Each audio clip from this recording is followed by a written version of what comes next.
Hello friends, welcome to MKG kitchen. இன்றைக்கி நாம் பார்க்க போகிறது மொச்சை, கத்திரிக்காய், முருங்கைக்காய் சேர்த்து சூப்பரான ஒரு காரக்குழம்பு தாங்க பார்க்க போகிறோம். அதுவும் ரொம்ப ஈஸியாக டக்குன்னு செய்யக்கூடிய விதத்தில் குக்கரில் நம்ம எப்படி செய்யலான்றதை பார்க்கலாம். காலை டைமில் நம்ம இந்த மாதிரியெல்லாம் செய்கிறதுக்கு நமக்கு டைம் இருக்காது. குக்கரில் செய்கிறனால ரொம்பவே நேரம் மிச்சம், சீக்கிரமாகவும் செஞ்சுடலாம். வாங்க இந்த குழம்பு எப்படி செய்யலான்றதை பார்க்கலாம். அதுக்கு ஒரு குக்கர் எடுத்துக்கோங்க. அதில் நாம் நல்லெண்ணெய் சேர்த்துக்குவோம். நாம் நல்லெண்ணெய் சேர்த்து செய்யும்போது இந்த காரக்குழம்பு நல்லா டேஸ்ட்டாக இருக்கும். அதில் எண்ணெய் காஞ்சதுக்கப்புறமா கடுகு போட்டுக்கலாம். கடுகு பொரிஞ்சு வந்துடுச்சு. இது கூடயே வெந்தயம் சேர்த்துக்குவோம். வெந்தயம் நல்லா பொரிஞ்சு வந்ததுக்கப்புறமா நம்ம நறுக்கி வச்சுருக்க வெங்காயத்தை சேர்த்துக்கலாம். வெங்காயம் நல்லா வதங்கட்டும். இப்போ இது கூடவே நல்லா ஒரு கைப்பிடி அளவுக்கு நிறைய பூண்டு சேர்த்துக்கலாம். ஏன்னா பூண்டு நம்ம நிறைய சேர்க்குறனால நல்லா நமக்கு குழம்பும் டேஸ்ட்டாக இருக்கும். மொச்சை சேர்த்துருக்கனால வாய்வு பிரச்சனையும் இருக்காது. இப்போ இது கூட நம்ம இந்த கத்திரிக்காய் நல்லா நீள வாக்கில் கட் பண்ணி வச்சுருக்கோம்.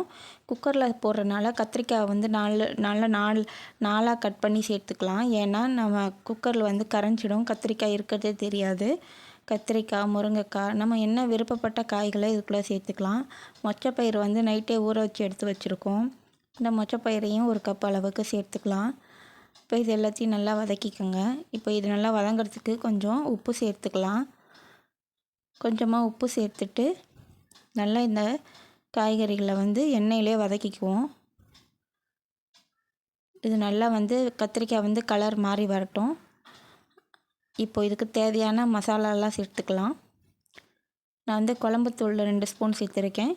1 ஸ்பூன் அளவுக்கு மிளகாய்த்தூள், 1/4 ஸ்பூன் அளவுக்கு மஞ்சள் தூள், இது எல்லாத்தையும் சேர்த்துக்கலாம்.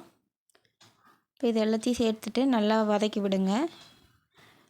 மசாலா சேர்த்ததுக்கப்புறம் நம்ம லோ ஃப்ளேமில் வச்சுக்குவோம். ஏன்னா மசாலா கருகிடாமல் இருக்கும். அப்போ தான் மசாலா சேர்த்துட்டு ஒரு நிமிஷத்துக்கு இந்த காய்களோடு சேர்த்து வதங்கட்டும். அப்போ தான் நமக்கு இந்த உப்பு காரம் நல்லா இறங்கி வரும். இப்போது நம்ம இதுக்கு தக்காளியை அரைச்சி சேர்த்துருக்கோம்.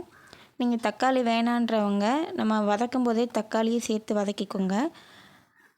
புளி கரைசல் கூட சேர்த்துக்கலாம். நான் தக்காளியை இந்த மாதிரி பழமாக எடுத்து நல்லா அரைச்சி விழுதாக சேர்த்துருக்கேன். ஒரு 4-5 தக்காளி எடுத்துருக்கோம். இப்போ இதை அரைச்சி விழுது இதில் சேர்த்துக்குவோம். இதையும் சேர்த்துட்டு தண்ணி ஊற்றாமல் ஒரு நிமிஷத்துக்கு கிளறுங்க. இதுக்கப்புறமா நம்ம இந்த குழம்புக்கு தேவையான அளவு தண்ணி சேர்த்துக்குவோம்.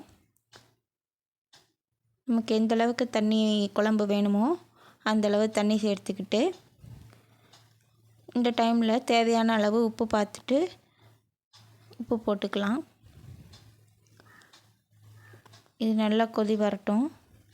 இப்போ இதில் நம்ம கருவேப்பிலை, கொத்தமல்லிகளை போட்டுட்டு குக்கரை விசில் போட்டுடலாம்.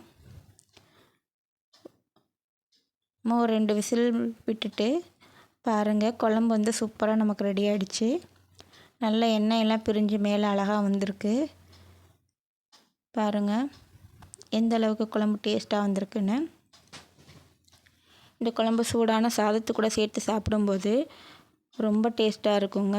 அது இல்லாமல் நம்ம காய்கறிகள்லாம் சேர்த்துருக்கனால ரொம்பவே நல்லாயிருக்கும். இது கூட நீங்கள் என்னென்ன காய்கள் போடணும் விருப்பப்பட்ட காய்கள் சேர்த்துக்கலாம். நான் கத்திரிக்காய், முருங்கைக்காய், மொச்சை சேர்த்துருக்கேன்.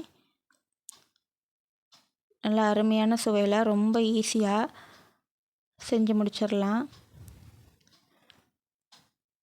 நம்ம இதுக்கு சைடிஷ் எதுவுமே தேவைப்படாதுங்க. நாம் இதில் போட்டிருக்க கத்திரிக்காய் எடுத்து வச்சு கூட சூடாக சாதம் போட்டு சூப்பராக சாப்பிட்லாம்.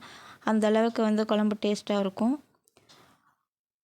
ரொம்ப நேரமும் எடுக்காதுங்க. குக்கரில் செஞ்சனால நம்ம பொருள்லாம் ரெடி பண்ணி வச்சிட்டோம்னா ஒரு அரை மணி நேரத்தில் டக்குன்னு இந்த குழம்பு செஞ்சு முடிச்சிடலாம்.